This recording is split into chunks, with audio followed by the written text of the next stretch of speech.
Hey, what's up, guys? It's Vic the Ninja Closer. I am here with Alex Rodriguez, the Alex Rodriguez, and we're here to talk about sales. We're here to talk about UCM and everything going on with him in his life. How you doing, Alex? I'm feeling good, man. How about yourself? Awesome, man. So I just kind of wanted to get on the phone with you or get on the call with you and just talk, man. Just talk about your journey, how UCM has been for you. I know you've only been in for a short period of time, but you've kind of taken everything and ran with it. And I really just want to get your perspective and see how you feel about everything. Yeah, absolutely. Let's do it. So, for a little bit of context, how long have you been in sales? Um, Probably about 10 years now. I've been in Okay. sales. Came from like a real estate background. That's what I was doing for quite some time. And then once COVID hit, I kind of no longer wanted to do that anymore, just because, showings and just being tied down locally after doing it for so long, you kind of want to change from it. Right. So that was my background, and then switched over to the this space here, remote sales. Awesome. So you've been in remote sales for a short period of time. Um, how long until you came into the UCM? Um, how long? I probably joined.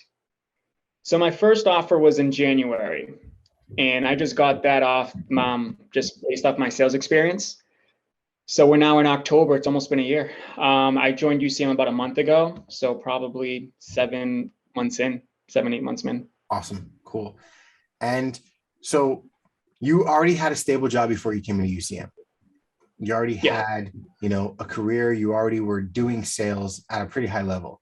How do you feel UCM's helped you? yeah. Good question.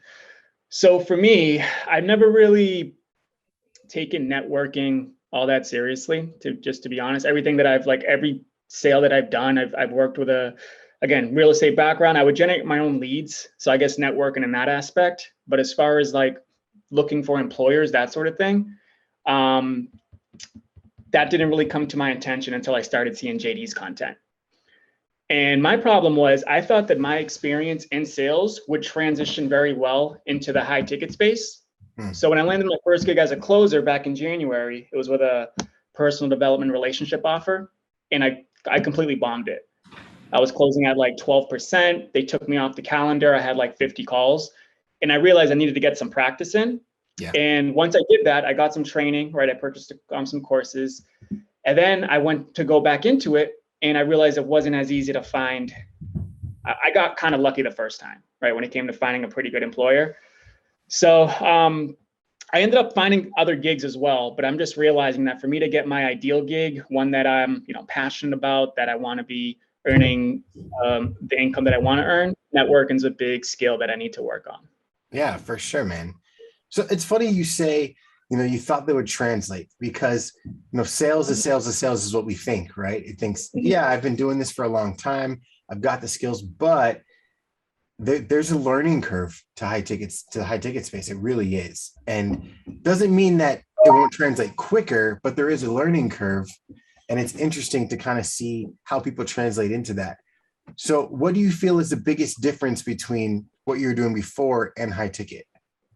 Yeah, with real estate, it's more like it's mostly rapport building, right? The places show themselves, I feel.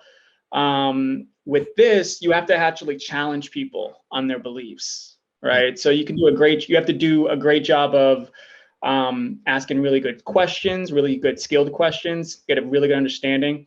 And then once you make your pitch, you have to expect resistance at the end because they're putting it's with real estate, I basically there was no hard pitch. There wasn't much objection handling. With this, I find that it's a lot more, you need to be a lot more skilled to be closing high ticket deals for sure. Nice. And you said you took some training, you got back into it and then realized, wait, I got lucky with my first one.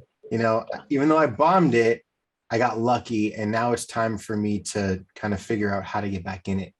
And I feel like the UCM has helped you to do that.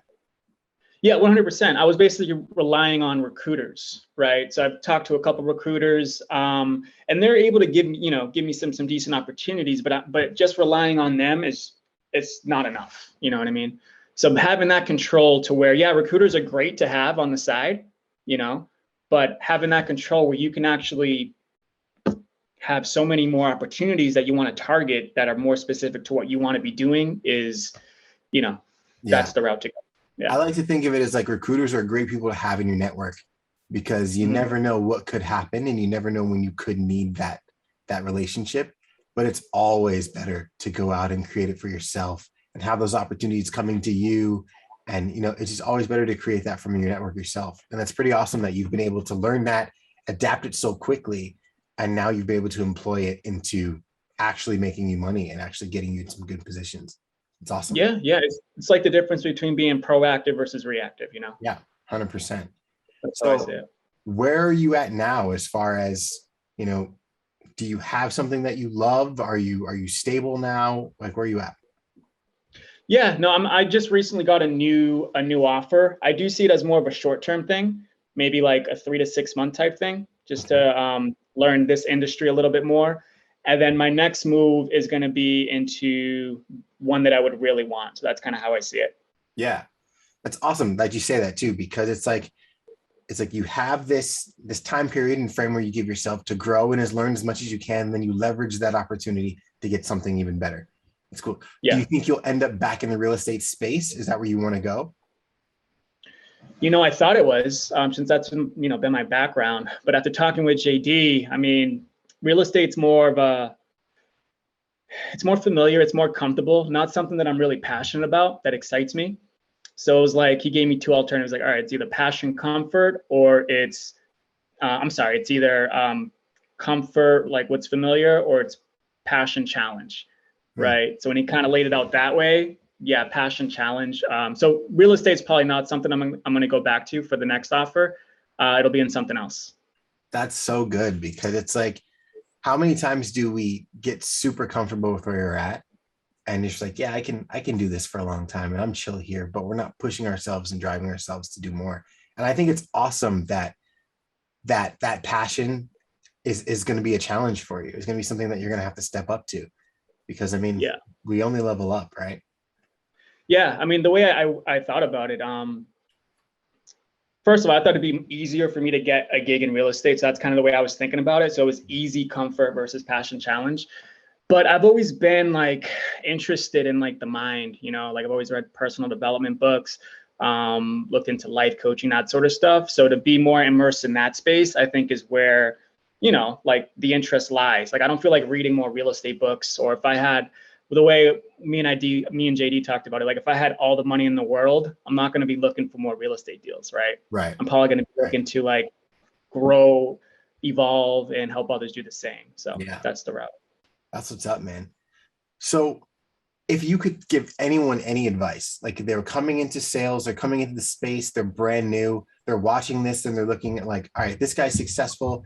This guy has been where I'm at right now, and now he's doing what he wants to do and leveraging opportunities. What advice would you give them? Someone who's brand new. Brand new, yeah. Yeah. I would say start working on the right habits right now.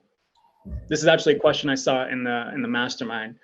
Yeah, I'd say go to bed on time, wake on time, work out in the morning, eat well, get those right habits first, and then you're gonna have like that much more of a container to actually become a good salesperson or business person, because they're really the same thing. There's that, and also don't try to go for a closer role too soon. Start with setting. I mean, I'm a fan of even in my next role, I'm open to being a setter first, because that you get a lot of reps in, you learn the offer very well, you get to listen to Yeah. a lot of call reviews. So don't think like you're too good to be a setter, which is what I thought at first. I'm actually glad that I failed the first time, because it wouldn't have led me to the path that I've been on of like training and learning more and really taking Yeah. this more as a profession. So start there, use it as a leverage point to get to where you want to go and build those right habits right now. That's awesome, man. And it's like, just like with anything else, the more you do it, the better you get at it, the better results you're going to have. And I mean, we know setters who make a lot more than closers do because they're just that good. Right. So, I mean, it really Absolutely. just Yeah. depends on getting good at what you're doing and getting the opportunities to learn. And I think a setting role is the perfect way to do that. It's awesome. Yeah, even if you want to hit 10K. I mean, I've had setter on my teams. I myself, you can hit 10K as a setter, which I didn't think was possible either. Yeah. And it's a lot less pressure, like you Yeah. don't have to, there's less pressure. There's more to learn. It's just a good way to start. If you're brand new, if you have experience, that's probably a different conversation, but that's what I would recommend if you're brand new. That's awesome, man. Well, hey, I'm not going to take too much more of your time. Thanks for getting on the call. Thanks for just running through this with me. I think it's really valuable for people who are just coming in and have no idea what they're doing right now, and people who are just kind of growing and learning, as they grow. I think hearing from different perspectives and different people who are doing it right now know that it is possible and that it can be done. I think it's awesome. So I thank you so much for, taking the time to talk to me. Yeah, man, 100%. Appreciate you guys in the mastermind. Like I said, I'm still new. I haven't been on a lot of the calls, but every time I jump on one, it's just nothing but value. And you guys are always there. So it's a ton of support. And so I'd recommend anyone who's new, jump into the mastermind because it's a great starting point. You're going to get a ton of support. And out of all the other programs that I've seen out there, this is probably the way that you should start, especially if you're brand new. That's awesome. Thank you so much, man. Well, hey, I'll let you go. Have a good day, my dude. All right.